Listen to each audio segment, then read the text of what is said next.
Hello, and welcome to this brief overview on the Teacher Liability Protection Act for USD 489 Hays, Kansas. I'm Jordan Funk.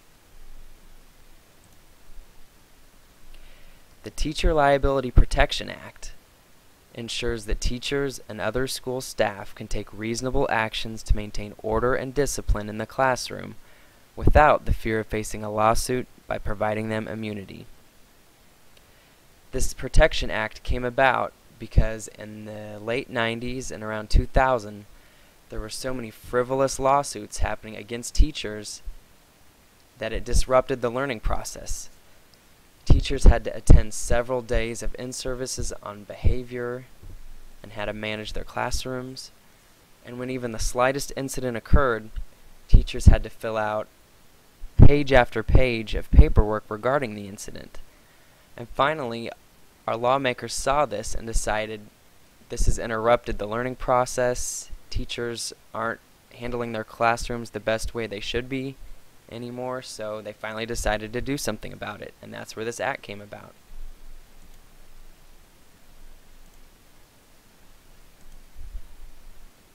Some basic facts about this.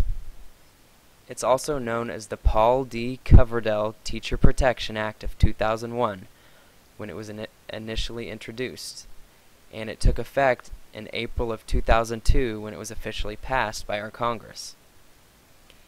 It affects schools that receive Title I funds, so all of our schools do, so it does apply to us. Another fact is that states can enact overriding legislation that either limits this or provides additional protection for schools. Another fact about this is that it limits punitive and pain and suffering monetary damages.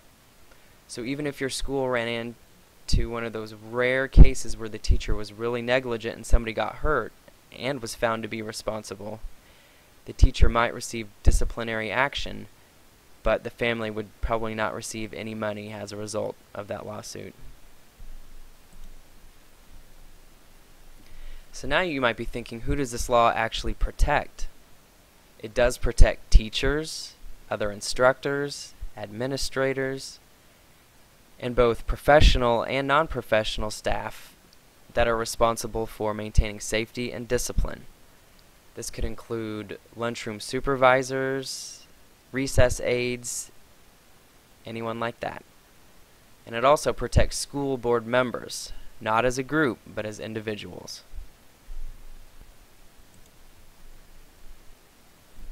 There are some ways that this Liability Act is instantly voided, and those would be if the teacher commits a violent crime, a sexual offense, violates the student's civil rights, or is under the influence of drugs or alcohol when an incident occurs. And here again, on this page, I use the term the teacher, but it could apply to any of those staff previously mentioned.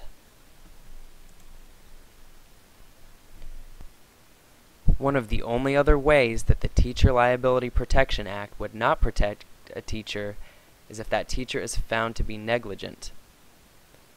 Some of the primary responsibilities of a teacher include adequately supervising the classroom and the students, maintaining the facilities and equipment that the students use, and providing heightened supervision for high-risk activities. So if for some reason you would have to leave your classroom, for example, to take a student that isn't behaving to the office or an emergency to the restroom, you need to leave someone in charge of your room. If a pair is in there, that would be good. If there's no one available, keep the door open and notify the teacher across the hall or next door to listen and watch out for your classroom until you can get back. Most teachers do a good job of supervising their students. However, sometimes we forget about some of the extras. So we must also remember after-school activities, field trips, bus rides, and summer activities that you're responsible for. It's always better to double check. So in conclusion, make sure your students are always supervised and discipline your classroom as you see fit. That was the whole purpose of the Teacher Liability Protection Act, to give you the rights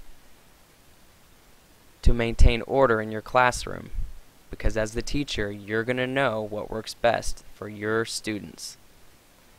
And I'm going to close with a quote from Dick Cheney. "From kindergarten to graduation, I went to public schools, and I know that they are a key to being sure that every child has a chance to succeed and to rise in the world. It is our job as teachers to provide this environment for our students to succeed."